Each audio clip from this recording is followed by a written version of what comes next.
Retrouvez Smart Bourse avec eToro, leader mondial des plateformes de trading social.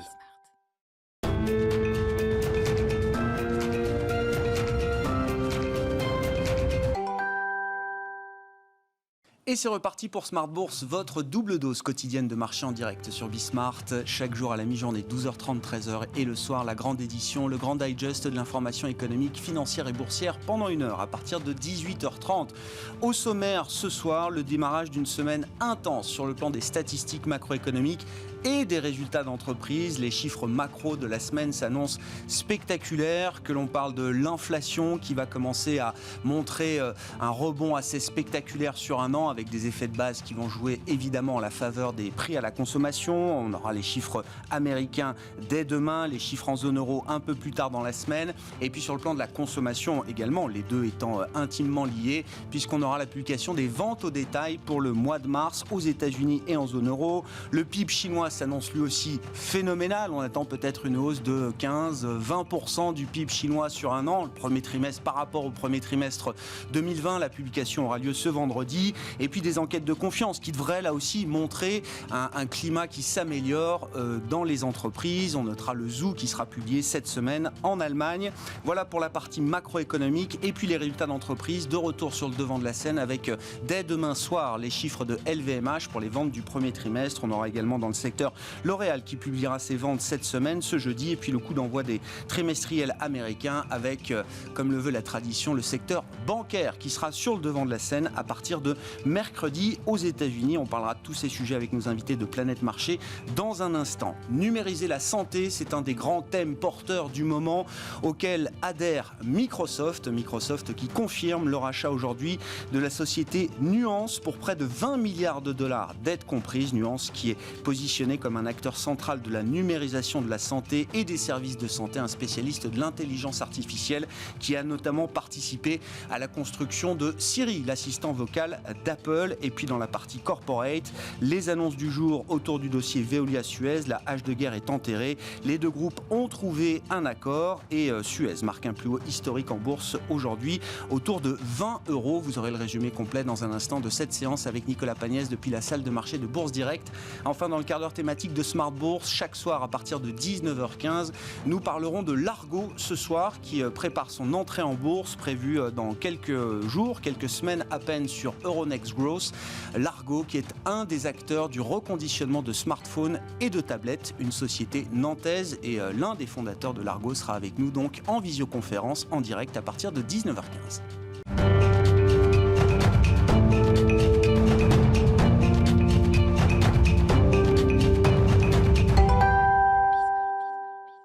Tendance, mon ami, en fil rouge chaque jour sur Bismart, c'est le résumé complet de la séance après clôture en Europe ce soir avec Nicolas Pagnès depuis la salle de marché de Bourse Direct.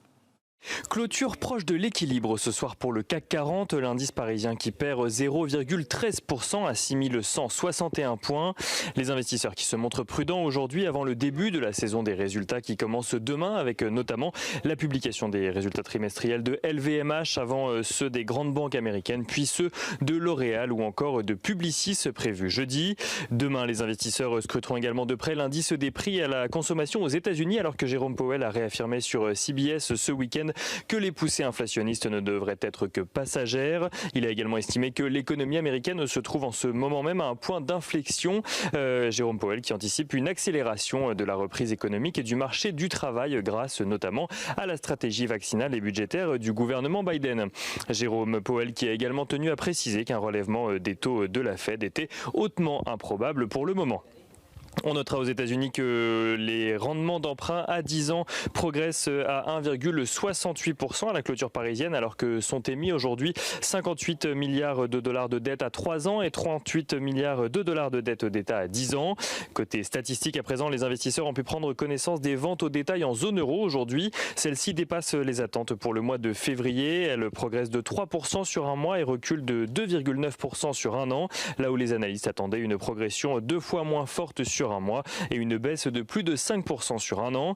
Du côté des valeurs à présent, Veolia et Suez ont annoncé ce matin avoir trouvé un accord de principe pour leur rapprochement. Si tous les détails ne sont pas encore décidés, les deux groupes annoncent tout de même un prix par action pour Suez qui passe de 18 € à 20,50 €. En ce qui concerne le découpage, une fois le rapprochement effectué, Veolia cédera les activités françaises de Suez ainsi que certaines activités eau à l'international à un consortium d'investisseurs proches des deux groupes, à savoir le fonds Meridiam, proche de Veolia, les fonds Ardian et GIP, proches de Suez, ou encore la Caisse des dépôts et consignations.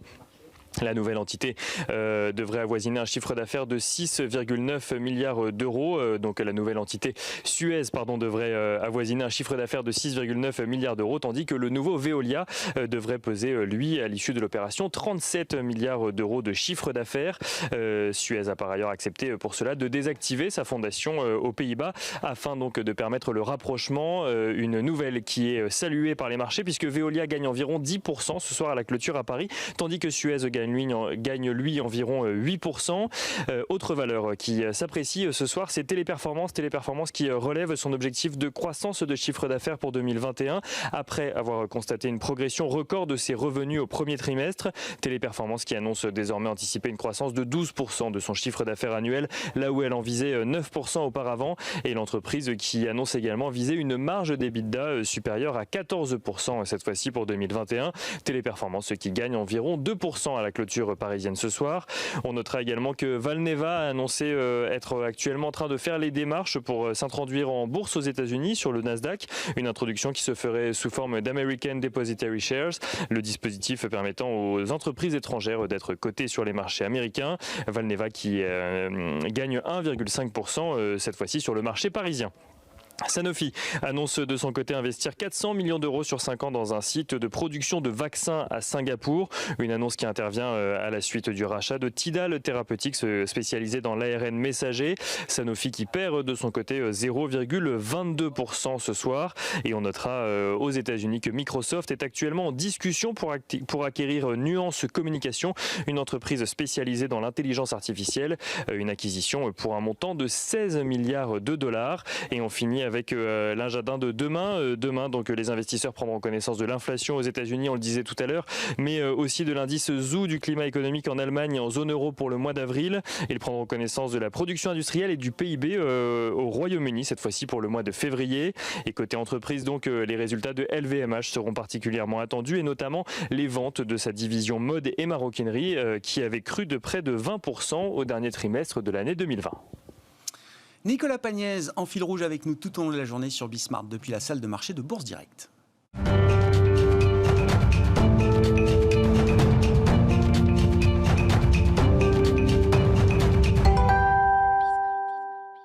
Trois invités avec nous chaque soir pour décrypter les mouvements de la planète marché. Nicolas Brault est avec nous ce soir, le directeur général d'Oudart Gestion. Bonsoir Nicolas, bienvenue. Bonsoir. Merci d'être là. Merci à Alain Pitous de nous accompagner également ce soir. Bonsoir Alain. Bonsoir. Vous êtes directeur de la finance responsable d'Ophi Asset Management, et Jean-François Robin avec nous également. Bonsoir Jean-François. Vous êtes directeur de la recherche marché de Natixis. Commençons par les chiffres macro attendus cette semaine avec un peu d'impatience puisqu'on va avoir notamment des indicateurs d'inflation, des indicateurs de consommation.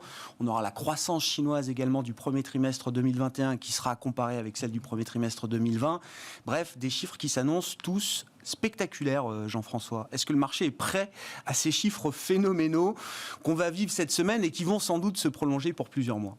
Oui, alors c'est vrai que on va avoir des chiffres où en fait, il va falloir ressortir un petit peu tous nos discours d'il y a un an. C'est-à-dire que ressortir l'alphabet. Vous vous souvenez, on a ressorti le V, la reprise en V, etc. Et donc, au moment, il y a encore un an, où on dit attention, quand ça faisait des chutes spectaculaires, ça allait forcément rebondir.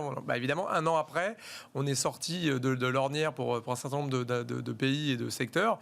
Et donc, on a ce très fort rebond. Alors, vous avez sur les indicateurs d'inflation. Et pourquoi on parle beaucoup d'inflation? Parce que s'il y a de l'inflation, les taux vont remonter. Si les taux remontent, compte, eh bien, ça met à mal un petit peu tous les leverages des entreprises, ça met à mal les valorisations des actions, donc ça peut ralentir même la reprise économique, donc il y a un vrai sujet là-dedans. Et puis on peut avoir des banques centrales qui réagissent et qui remontent les taux, qui resserrent les conditions financières et qui du coup là aussi ralentissent l'économie. Donc ce chiffre d'inflation, c'est pas complètement neutre, c'est pas seulement est-ce qu'on a du pouvoir d'achat, pas du pouvoir d'achat.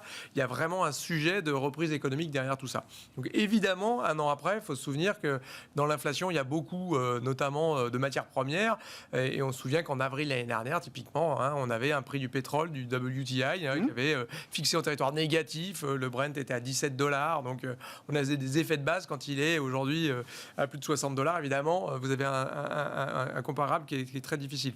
Pareil, quand on regarde la croissance chinoise, on doit être autour de +8 en rythme annuel aujourd'hui.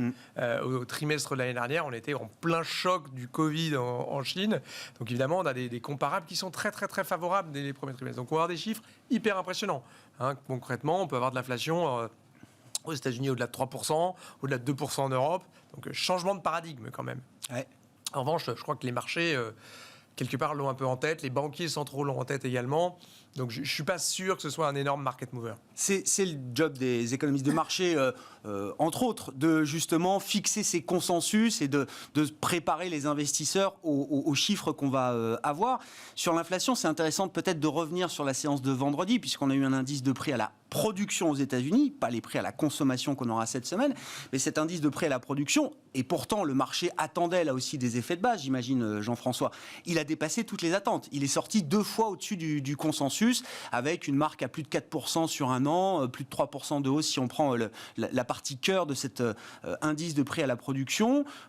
Est-ce que le marché était prêt à ce chiffre vendredi ou pas ? Moi, hors antenne, je disais c'est intéressant, le marché n'a pas réagi sur la publication du PPI, c'est le nom de cet indice, et vous me disiez non, mais pas du tout, il a réagi. Les taux ont monté encore un peu aux États-Unis. Et il a sans doute trop réagi. Trop réagi. En fait. C'est-à-dire que finalement, ce chiffre est d'abord très volatile, comme tous les chiffres de production industrielle. En particulier dans des périodes comme ça, très très changeantes d'un mois sur l'autre, et encore à fortiori d'une année sur l'autre. Donc ce chiffre-là, il est très très dur à lire et forcément très volatile. Mais ça a quand même fait un petit peu bouger le marché. Donc c'est comme signe de nervosité vis-à-vis de l'inflation. Parce que tout le monde s'est dit, le PPI monte, donc les chiffres de l'inflation en général vont monter. Tout ce qu'on a dit voilà. Et écrit sur l'inflation, les économistes en premier lieu, finalement, le marché attend de voir la vérité des chiffres pour y croire ou pas. Mais dans le PPI, ce qui est intéressant, c'est qu'il y a beaucoup de choses. Il y a le fait que c'est les prix à la production, donc et notamment dans l'industrie. On voit bien que l'industrie est en pleine bourre aujourd'hui. On a l'industrie qui est déjà repartie. Et d'ailleurs, elle ne s'est pas beaucoup arrêtée. On a continué d'acheter des masques, des écrans. Et là, on voit même le secteur de l'automobile qui repart, qui change de braquet vers l'électrification, etc. Donc on a quand même l'industrie généralement qui se tient très très bien. Donc ça, c'est vraiment le reflet qu'on a vu dans les PPI. Et en plus, on a là-dedans des choses très difficiles à mesurer qui sont tous ces goulots d'étranglement qu'on a eu sur les conducteurs, sur les supercontainers bloqués en Égypte, tout ce que vous voulez, tout ce qui sert de prix à la production peut être impacté de près ou de loin. Donc c'est très très dur à lire. Maintenant, quand vous avez un chiffre à 4% dans un chiffre de reprise comme ça, on va avoir sûrement un PPI à 3%. Franchement, il n'y a pas de quoi écrire à maman. Le marché s'est un peu emballé là-dessus. J'espère qu'il ne va pas autant que ça s'emballer quand on va avoir des chiffres d'inflation qui vont printer, on dit, qui vont s'afficher à peut-être 3, peut-être même à l'état enchanté 4%. Quand vous regardez les effets de base, aux États-Unis, ce n'est pas du tout impossible. Mais comme le dit très bien Jérôme Powell, qui je pense n'est pas le dernier à regarder ça très précisément, c'est un choc qui va être très temporaire. Nous, on voit l'inflation américaine revenir à 1,6% en 2022, alors qu'on aura 6% de reprise de croissance, 4% l'année prochaine. L'inflation, c'est pas le retour des années 70 non plus. Bon, Alain Pitous, comment vous regardez ? C'est intéressant parce qu'en plus, on aura aussi les ventes au détail, la manière dont les Américains consomment aussi l'épargne qui a été accumulée ces derniers mois. Ça va nous donner quand même beaucoup d'indicateurs sur l'équilibre de cette reprise qui se fait quand même sous tension aujourd'hui. Oui.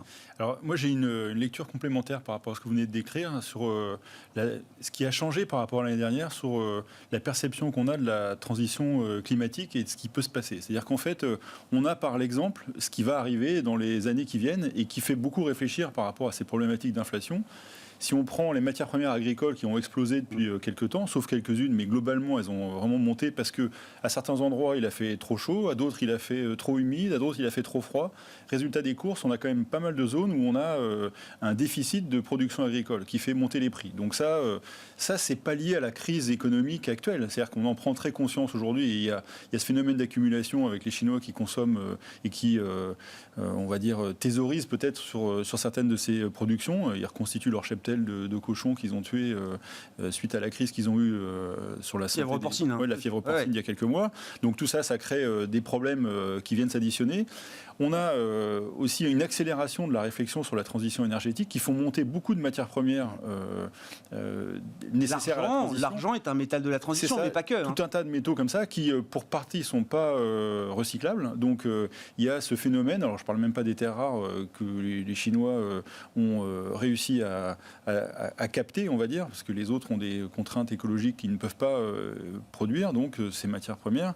Donc on a ça, plus le phénomène que vous décrivez, qui est un phénomène d'engorgement, où certaines chaînes de production, on le voit sur les semi-conducteurs, se sont arrêtées à un moment donné, et on voit que la demande est quand même, on voit que la demande est assez forte, et pas exceptionnellement forte, mais elle est un peu plus forte sur des chaînes de fabrication qui ont été perturbées. Donc ces trois phénomènes-là s'accumulent et font beaucoup réfléchir à ce qui peut se passer dans les années qui viennent. Et je pense que ça, c'est quelque chose. La problématique de l'inflation, elle ne sera peut-être pas matérialisée sur un horizon 3-5 ans, mais sur un horizon plus long, on a quand même cette problématique de beaucoup de consommation par rapport à des capacités de la planète qui sont perçues comme moins importantes qu'avant. Alors heureusement aussi, ce qui va calmer un peu tout ça, c'est l'épargne qui est quand même très forte pendant cette période, et qui peut donc absorber des chocs un peu aussi. Si jamais vous avez vraiment besoin d'un nouvel iPhone, vous pourrez l'acheter parce que vous avez épargné beaucoup pendant cette période. On achète reconditionné maintenant, on en parlera avec Largo tout à l'heure, mais ça explose visiblement le reconditionnement. Donc il y a ce petit buffer, mais ça ne va pas durer éternellement. À un moment donné, quand les prix vont monter et que vous n'aurez plus d'épargne, il va falloir arrêter de consommer, Grégoire. La sobriété, non mais c'est un thème que je l'entends de plus en plus, y compris en venant de directeurs RSE de grands groupes. Maintenant, recyclage et sobriété. L'idée, c'est qu'il faut construire un narratif positif autour de la sobriété. Et du recyclage. Ça fait tous les 10 ans, ça, non ? Alors, je ne sais pas. Il y a 10 ans en arrière, j'étais peut-être pas encore suffisamment fin observateur pour dénoncer la sobriété. Carlos Ghosn faisait des bouquins sur le thème. Non, ça revient tous les 10 ans. On pense qu'on va vers un monde meilleur. Donc là, on a accumulé des choses quand même pour y croire. Et on pourrait même tenté de croire qu'on va s'intéresser enfin à la génération de nos enfants. Mais c'est vrai que c'est pas évident. S'ils seront les plus contraintes le plus longtemps, ils ne pourront pas voyager, en plus de ne pas avoir eu de jeunesse. On sort du sujet. Sur le sujet de l'inflation, moi je crois que ça a été très bien résumé par Jean-François. Tout ça, on rentre dans une période de 3 mois au minimum, où les données vont faire écho à la situation de l'année dernière, qui était exactement l'inverse. Il y a un truc qui est acyclique, c'est le maniement des superlatifs. Donc l'année dernière, c'était sans précédent, inédit, et maintenant c'est phénoménal et spectaculaire. J'ai essayé de renouveler la gamme. Non, mais c'est vrai, on est tous contraints et on va avoir des chiffres rares en termes de publication. C'était abyssal l'année dernière. Là, on va avoir des trucs, on en parlera tout à l'heure, des plus 40, des plus 50. Alors évidemment, il y aura le phénomène de base de comparaison, mais quand ça repart fort. Moi, je retiens de ce que vous venez de dire tous les trois aussi que c'est autant la réaction des marchés à une donnée au-dessus du consensus, parce qu'il y a le consensus des publiés, il y a le whisper, il y a le consensus des buy-side, donc des investisseurs finaux, et c'est la réaction du marché qui va nous dire si ça prend... S'il faut s'en inquiéter ou au contraire on a raison de dire c'est ponctuel. Et quand vous regardez le marché dans sa globalité, on pourra peut-être prendre des exemples plus précis, mais est-ce que vous avez l'impression, c'était ma question, est-ce que le marché est prêt à encaisser, on va dire, ces chiffres de reprise rares, comme vous dites Nicolas? C'est bien flagué, c'est bien identifié, secteur par secteur, entreprise par entreprise, marché par marché? Je ne sais pas répondre à cette question. On est des pragmatiques, donc... les indices boursiers sont plus hauts, le marché obligataire a un peu corrigé. Globalement, oui, mais encore une fois, il est loin le temps, en fait pas si loin, où lorsqu'il y a des publications, on voit d'énormes contrastes par secteur, par valeur. On en reparlera tout à l'heure à propos de la microéconomie. Il y a des choses à regarder derrière, au-delà du chiffre publié d'inflation, au-delà de la top line d'un chiffre d'affaires qui vont sortir dans les semaines qui viennent. Alain, vous voulez... Oui, Alain, j'ai vu. Alain Pitous. Une réflexion, c'est que ce qui est probablement aussi dans l'esprit des marchés, c'est que l'inflation, on sait l'arrêter. C'est-à-dire que autant la période de déflation est dévastatrice parce qu'on ne sait plus quoi faire. C'est-à-dire qu'on injecte, on prend des mesures dans tous les sens, mais on ne sait pas l'arrêter. C'est très difficile d'arrêter une période de déflation, même si on n'a pas vraiment été dans la théorie réelle de la déflation. Mais l'inflation, par contre, les banques centrales ont montré dans le passé qu'elles savent le faire. Alors ça a des effets de bord monstrueux, mais on n'est pas inquiet par rapport à ça. C'est pas un problème. C'est très perturbant. Hein. Si les taux se remettaient à vraiment monter pour casser l'inflation, ça serait très perturbant pour les marchés. Ça aurait tout un tas d'effets de délétères. Bien sûr. Mais on sait l'arrêter. On n'est pas aussi embêté qu'avec une déflation où chaque mois les prix baissent et l'activité ralentit. Donc ça, c'est très perturbant. Là, l'inflation, on sait l'arrêter. Mais c'est un gros débat, typiquement aux États-Unis aujourd'hui, c'est de savoir est-ce que les banques centrales sont capables et ont envie de faire ce qu'il faut si l'inflation revient. Je m'explique, c'est-à-dire que ce qu'on a vu dans toute cette crise, c'est quand même un formidable changement de paradigme. Le père du consensus de Washington est mort aujourd'hui et effectivement on est passé du monde où fallait pas dépenser demandé par les banques centrales à grands cris et au contraire avec des banques centrales qui réclamaient des politiques budgétaires. Donc on a eu quand même un alignement entre la politique budgétaire et la politique monétaire qui pour beaucoup fait penser à ce que les banques centrales ont un peu perdu de leur indépendance parce qu'à partir du moment où vous financez les États, vous leur dites de dépenser sans compter pour sauver l'économie, pour sauver d'un choc sanitaire, économique et social.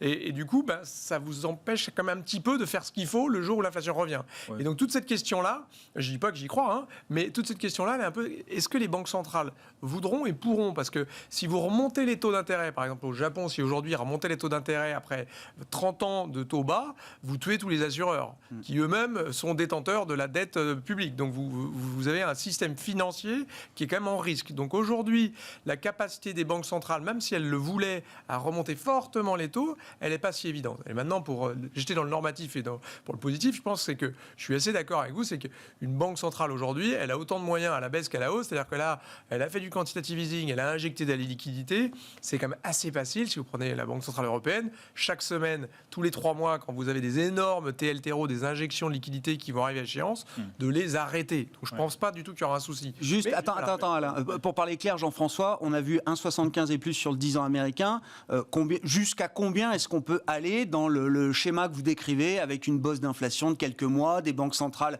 qui veulent être en retard, etc. Nous, on dit que ça finit l'année à 1,85, mais que ça va overshooter, c'est-à-dire qu'on va sûrement dépasser... par deux. On peut passer par deux. Simplement, c'est qu'aujourd'hui, même à 2% les taux d'intérêt, si vous avez 6% de croissance nominale et 3,5% d'inflation, il n'y a rien de choquant dans tout ça. C'est des niveaux, finalement, assez... c'est assez banal, tout ça. Sur les réactions des banques centrales, il y a 3 choses à avoir en tête. Certaines banques centrales de pays émergents ont déjà pris des mesures pour casser l'inflation. Donc, il y a eu des hausses de taux, bien sûr. C'est quelque chose de tout à fait possible. L'autre chose, c'est à quel moment une zone est perturbée par l'inflation et agirait. Et là, peut-être il n'y aurait pas besoin d'agir beaucoup, peut-être juste un discours changeant en disant finalement, c'est pas 2023, c'est 2022 qu'on va monter les taux, puis on va arrêter d'acheter des actifs. Déjà, il n'y aurait pas besoin de monter beaucoup les taux pour que ça change un peu l'ambiance sur les marchés.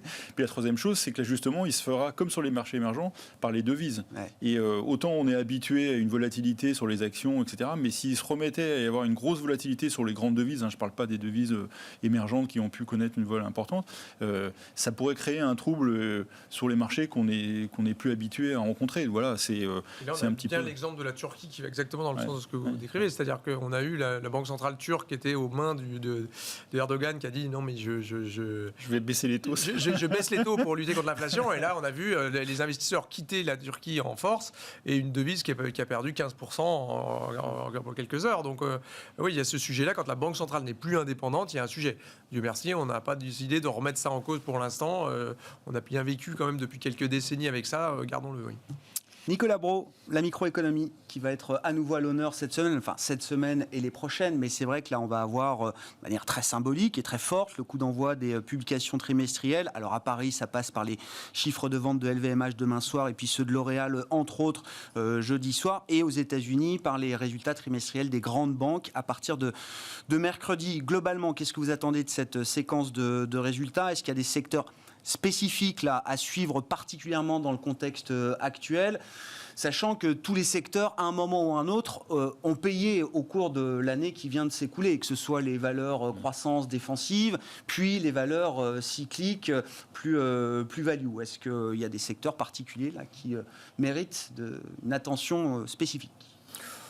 Non, tous, là, ce coup-ci. Ouais. Alors après, on a chacun notre biais. Hein.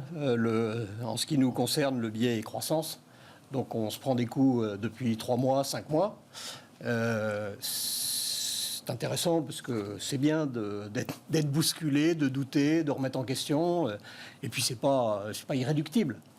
Alors donc forcément le début de la saison, les noms qui ont été cités tout à l'heure, on va les regarder de particulièrement près.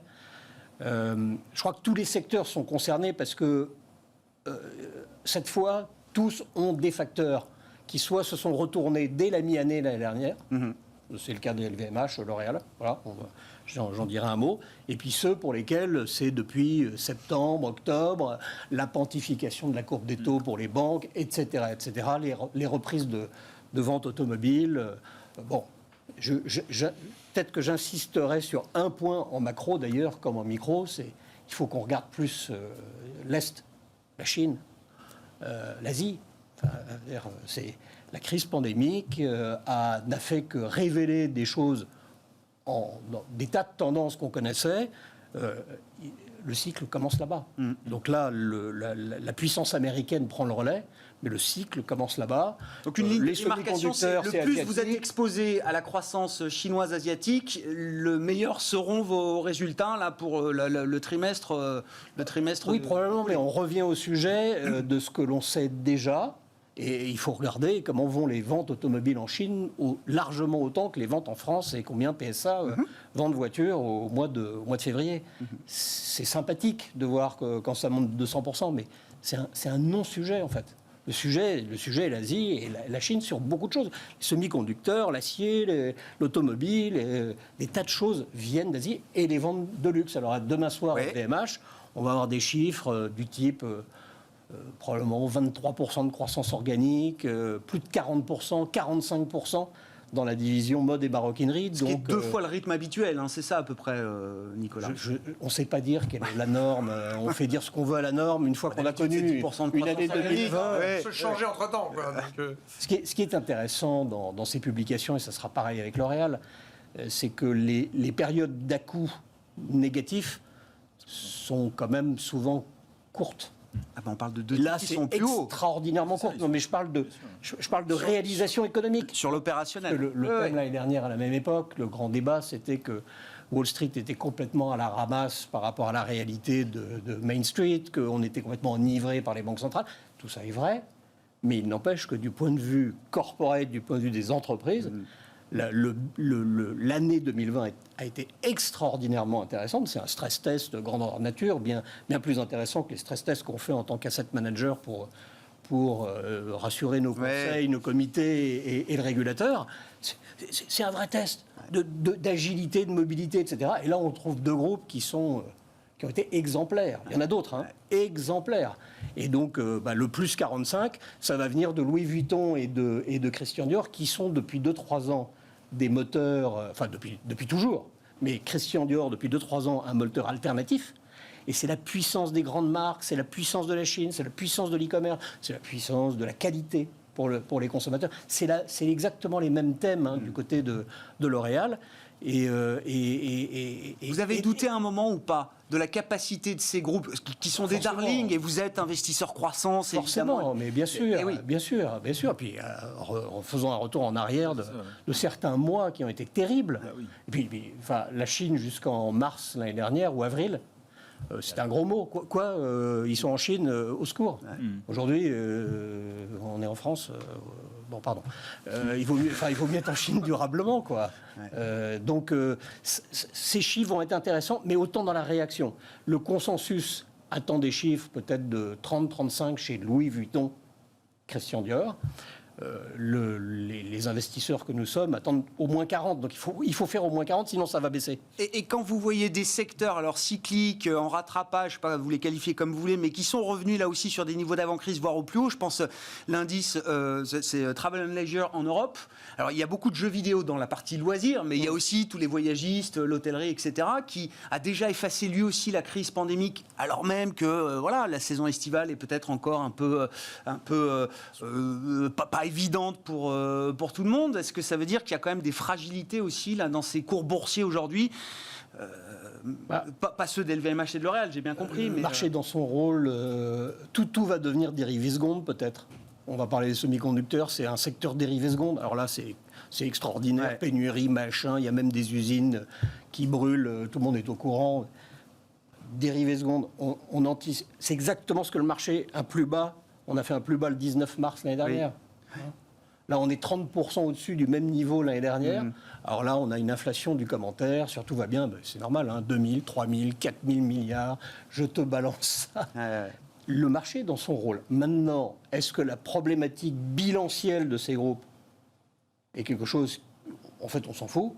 Alors, dans notre analyse ou filtre ou culture, non, on s'en fout pas. Quoi. Un accord est leveragé. Vous avez d'autres groupes dans le... je sais pas, ADP, ça n'a pas tellement remonté. C'est compliqué, c'est l'État, mais c'est une infrastructure, il n'y aura pas de concurrence.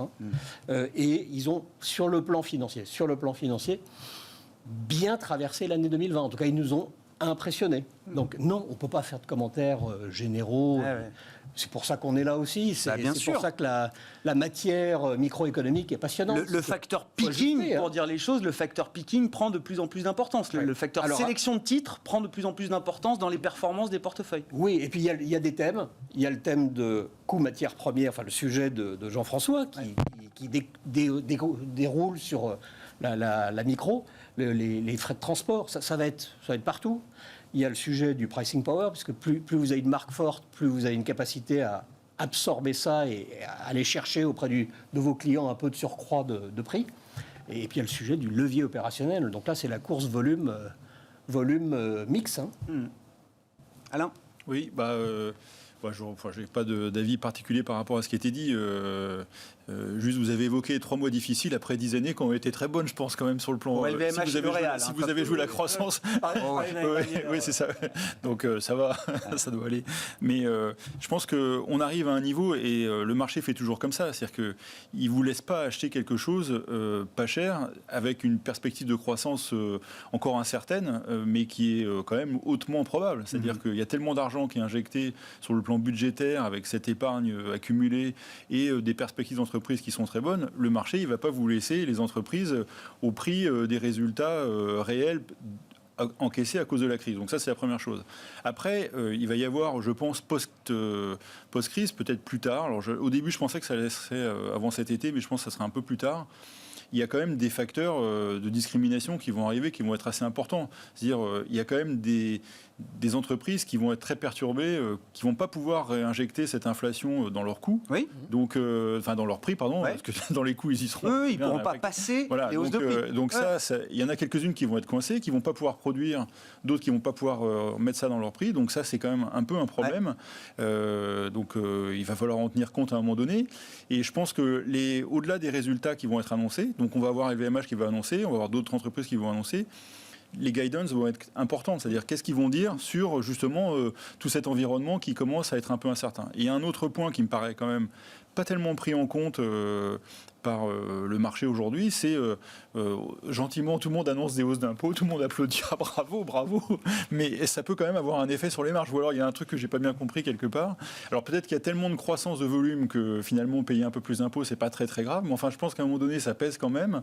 Donc il y a ça. Et puis après strictement sur un plan marché, alors ça c'est mon côté un peu contrariant, il faut qu'on ait quand même des petits côtés comme ça, on a chacun ses petits travers, de revoir la volatilité qui baisse comme ça. me dis à un moment donné, bon, ça veut dire que tout le monde est un peu dans le même sens. Bon, voilà, c'est La peur a disparu. Mais voilà, mais je ne dis que ça. Mais c'est quand même quelque chose qui. Mais on est très loin des plus bas, donc il y a encore. Mais c'est un petit voyant qui était vraiment. On est passé sous les 20, les plus bas c'est à 10, voire un peu en dessous. C'est ça. Voilà. Et en même temps, ça veut dire que le marché achète beaucoup les bonnes nouvelles quand même. Oui, là, on parlait du plan Biden, de plan de relance, des banques centrales qui seront là, qui feront jamais rien, etc. Moi, je trouve quand même qu'il y a deux éléments qui sont en train de poser des petites, c'est pas des drapeaux rouges, mais on voit quand même des petits signaux de prudence. Un, sur la crise sanitaire, on voit bien que c'est les variants sont en train d'arriver en Asie. L'Inde, le Brésil, le Japon, ces gros pays aussi. On a des records en Inde, la Thaïlande qui est obligée de se refermer au début de la saison touristique, le Japon, donc les JO, est en train de se fermer. Les variants sont là. On parlait souvent des difficultés de la vaccination en France. Je rappelle que le Japon a juste commencé, donc 4 mois après tout le monde, parce qu'ils pensaient avoir très peu de cas, mais du coup, ils n'ont absolument pas vacciné, y compris la Chine, en nombre d'habitants. Ils ont largement moins vacciné que la France, par exemple. Donc on est dans un continent qui, je suis d'accord, où tout se passe, ils sont en avance sur le cycle, ils sont en avance sur beaucoup de choses, mais ils sont en retard beaucoup sur donc le côté sanitaire en Asie, en partant de l'Inde, si on veut regarder à l'Est, est quand même assez préoccupant. C'est pas du tout terminé. En Europe, on voit bien que ça démarre enfin, mais on part de loin. Et puis, on a aussi les variants qui sont en train d'exploser à la hausse aux États-Unis. Donc, la situation sanitaire, en premier lieu, n'est pas complètement gagnée. Il ne faut pas tourner la page trop vite. Et on parlait des plans. Tout le monde parle des plans. Mais le plan d'infrastructure, on l'a vu encore ce week-end, c'est pas gagné du tout. On voit bien qu'il y a beaucoup d'opposition à ce qui passe. Si jamais il est voté, ce ne sera pas avant la fin de l'année. C'est un truc qui est sur 8 ans. Donc, déjà, les 2,25, il faut les oublier pour 2021. C'est peut-être à partir de 2022. Le plan Biden, ça s'arrête. Le gros de ce plan-là est versé là, mais ça s'arrête pour beaucoup en septembre-octobre, et la moitié ne sera versée que l'année prochaine.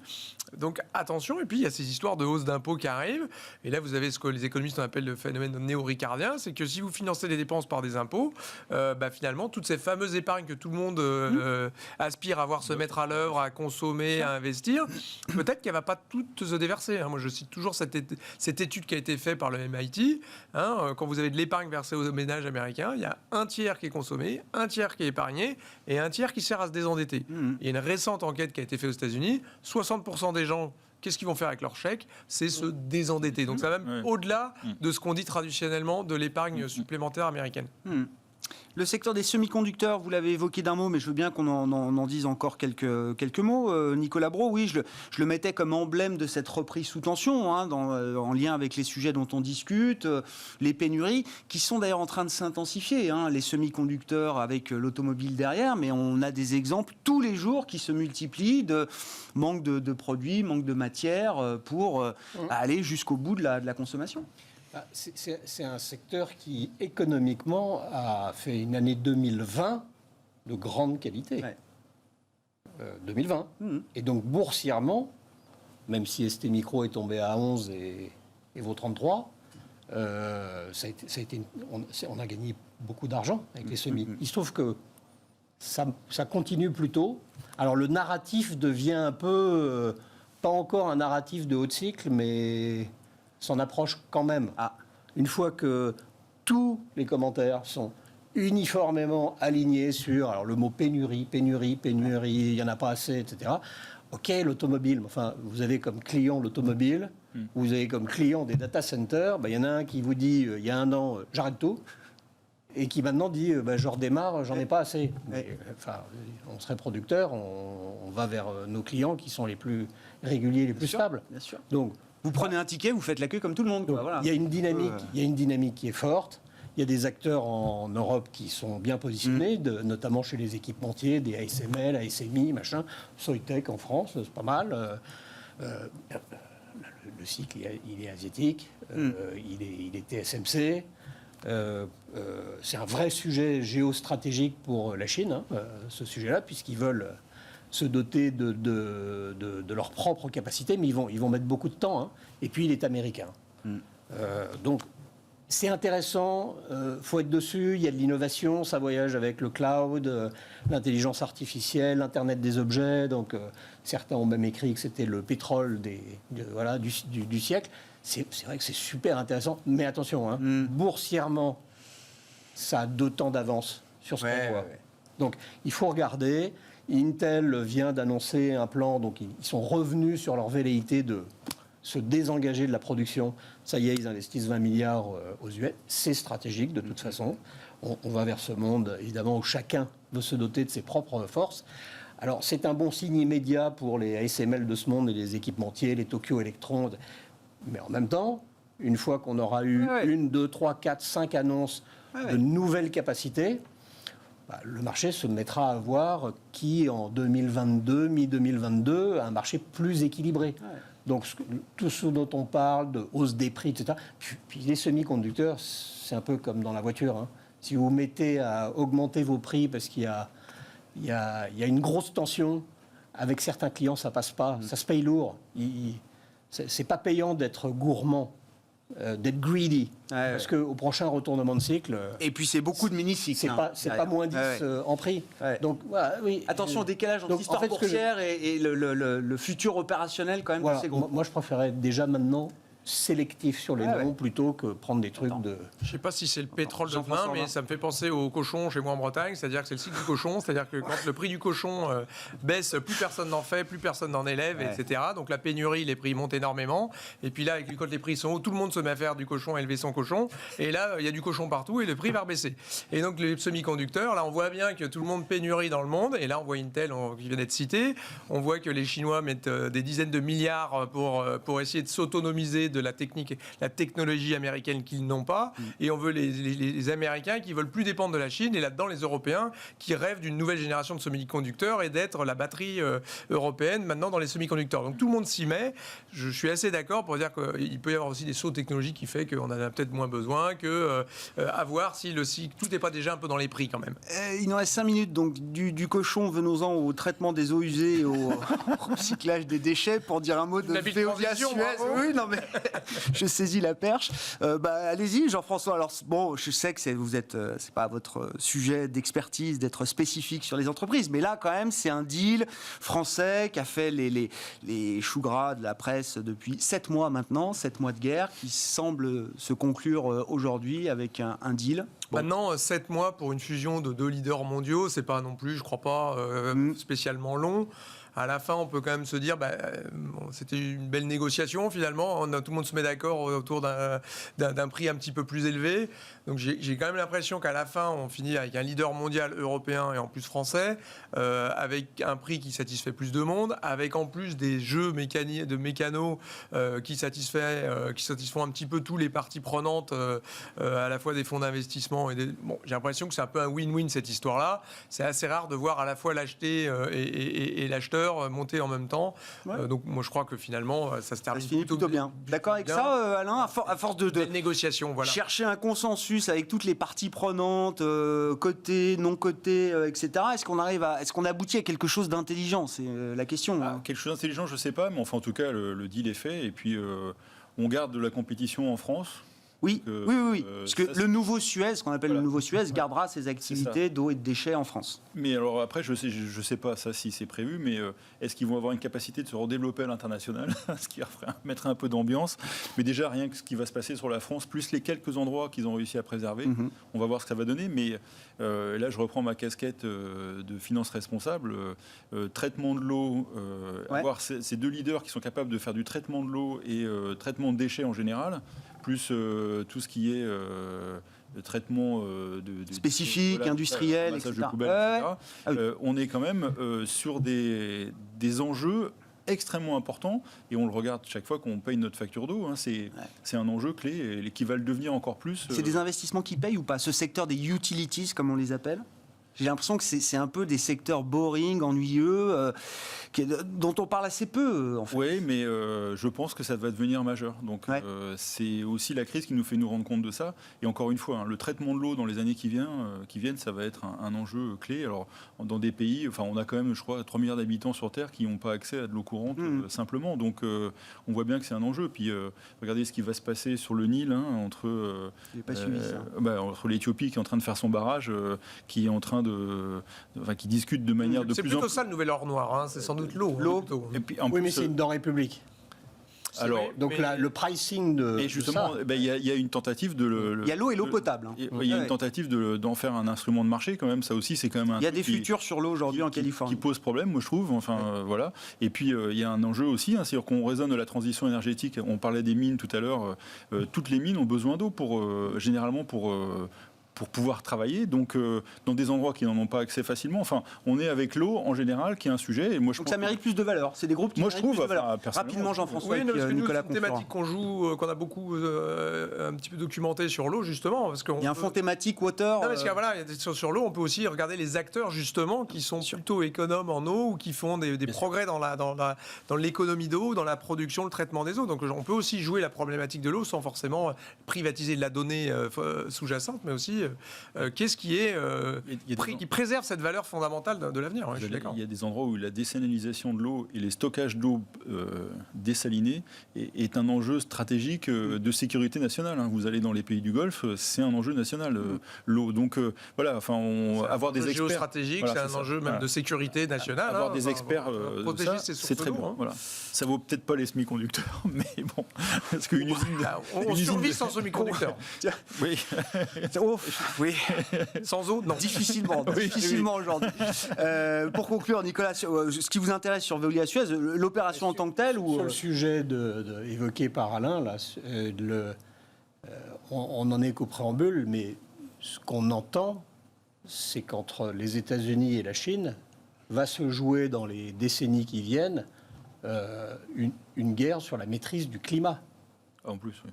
Et donc l'eau, c'est la vie. Donc, je ne sais pas quelles sont les implications, mais ça va se jouer au-dessus de nos têtes. Vous avez vu peut-être des articles récemment sur les satellites qui sont au-dessus, mais la maîtrise du climat, comme les Chinois l'ont montré au moment des Jeux Olympiques, ça va être un vrai sujet militaro-civil. Et il y aura des implications sur la maîtrise de l'eau. Et est-ce que, pour conclure, c'est un secteur des utilities qui est amené à être mieux valorisé demain je sais pas, l'historique un champion français avec des mecs qui se connaissent depuis toujours et qui se font la guerre pendant 7 mois, conseillés par les mêmes bons hommes depuis... Bon, le côté gouvernance, je préfère le côté climat au côté gouvernance de l'affaire pour parler le langage d'Alain. On s'arrêtera sur cette actualité du jour, la fin de la bataille entre Veolia-Suez et cet accord qui a été trouvé et annoncé aujourd'hui. Merci à vous trois, messieurs. Merci d'avoir été les invités de Planète Marché ce soir. Nicolas Brault, directeur général de Oudart Gestion, Alain Pitous, directeur de la finance responsable d'Ophi Asset Management et Jean-François Robin, directeur de la recherche marché de Natixis.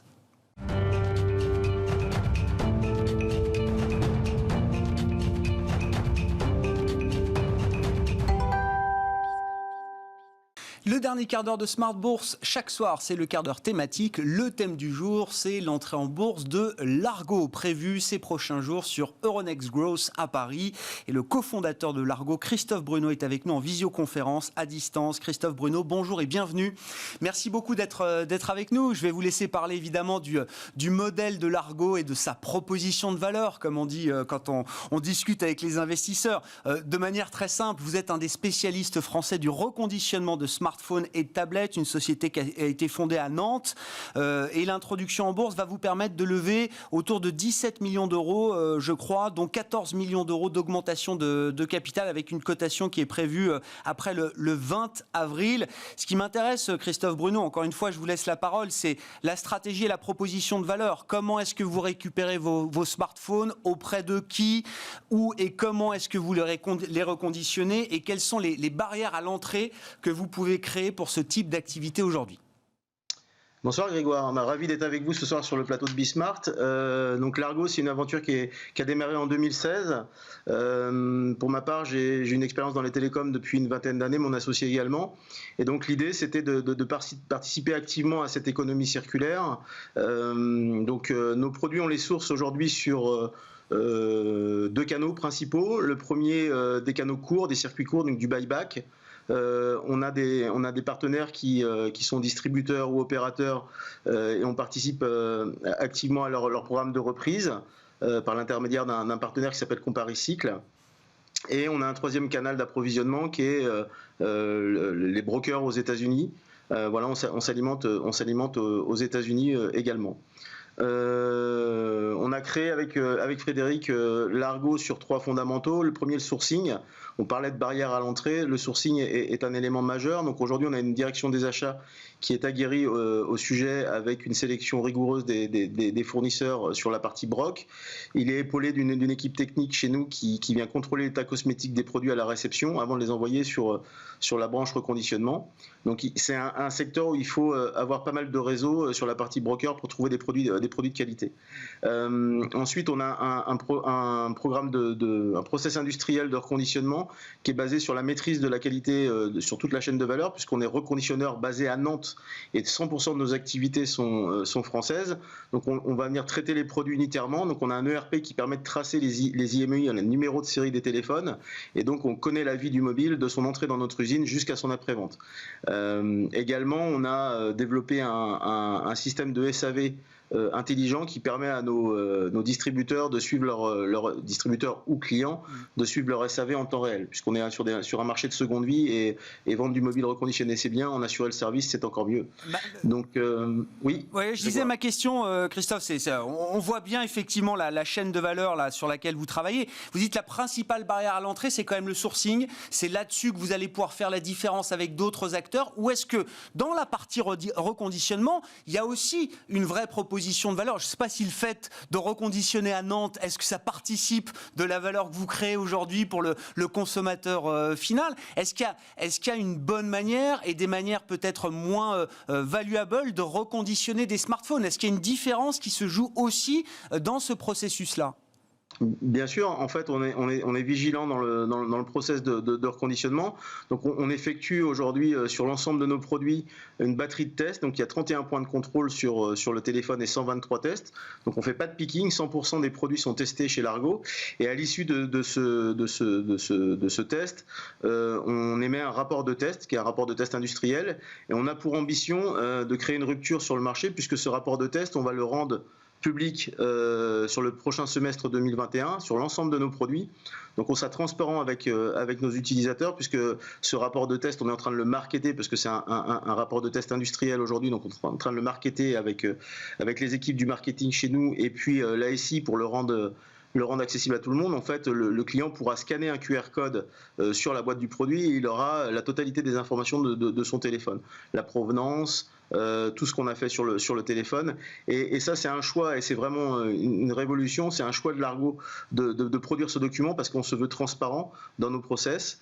Donc il y a cette partie-là, et après il y a toute la partie aussi réparation des smartphones qui se fait en France, le suivi SAV également, et on est vigilant sur le sourcing de pièces, de la batterie en passant par l'écran, et également tout ce qui est connectique des produits. Vous êtes en première ligne dans ce qu'on appelle, et vous l'avez dit au démarrage, Christophe, cette économie circulaire. Quel a été l'impact de la crise sanitaire sur nos comportements de consommateurs ou de fournisseurs d'ailleurs, hein, puisque vous sourcez les produits, j'imagine aussi chez les particuliers, bien sûr. J'ai vu dans votre prospectus, il y a 100 millions de smartphones rien qu'en France qui dorment dans les placards, Christophe?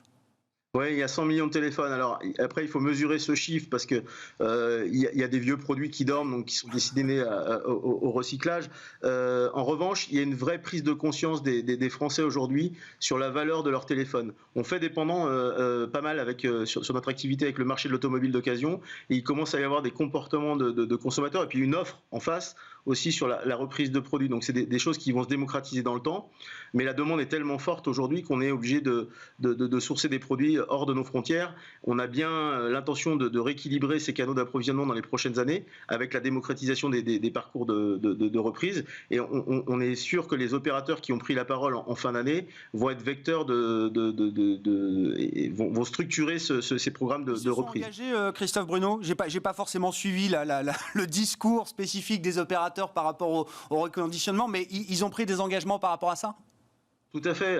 Stéphane Richard a communiqué en fin d'année sur un programme qui s'appelle RE, Vous avez dû le voir, il y a eu des communications très fortes en fin d'année de la part d'Orange. Et ce programme RE, en fait, il intègre plusieurs choses, la reprise de smartphones, la vente de produits reconditionnés et également le recyclage. Donc ça s'inscrit dans un programme de long cours chez Orange, puisqu'ils visent leur neutralité carbone à horizon 2040.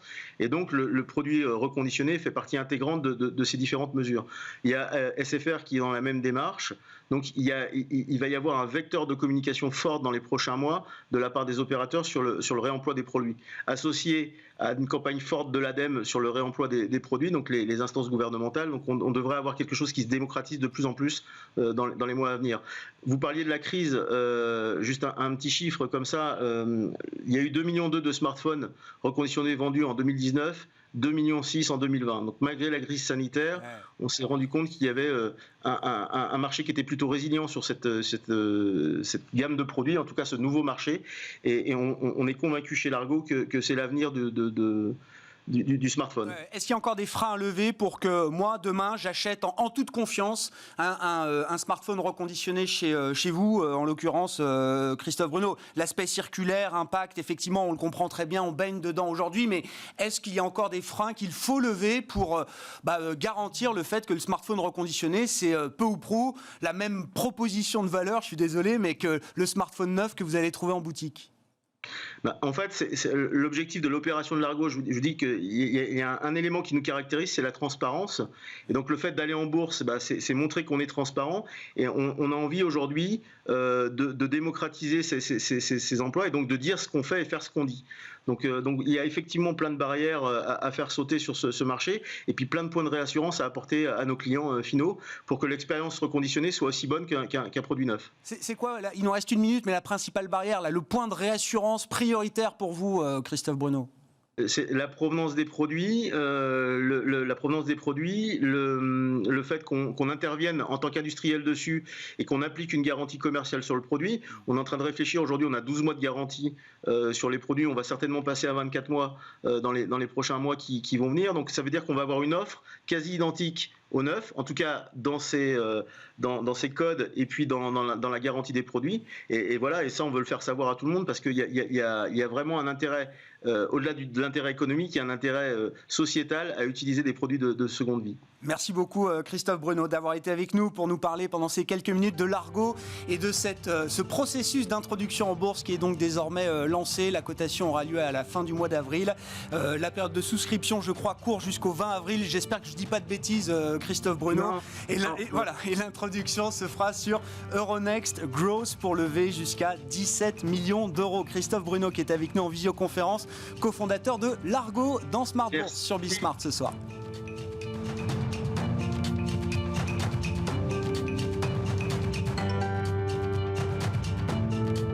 C'était Smart Bourse avec eToro, leader mondial des plateformes de trading social.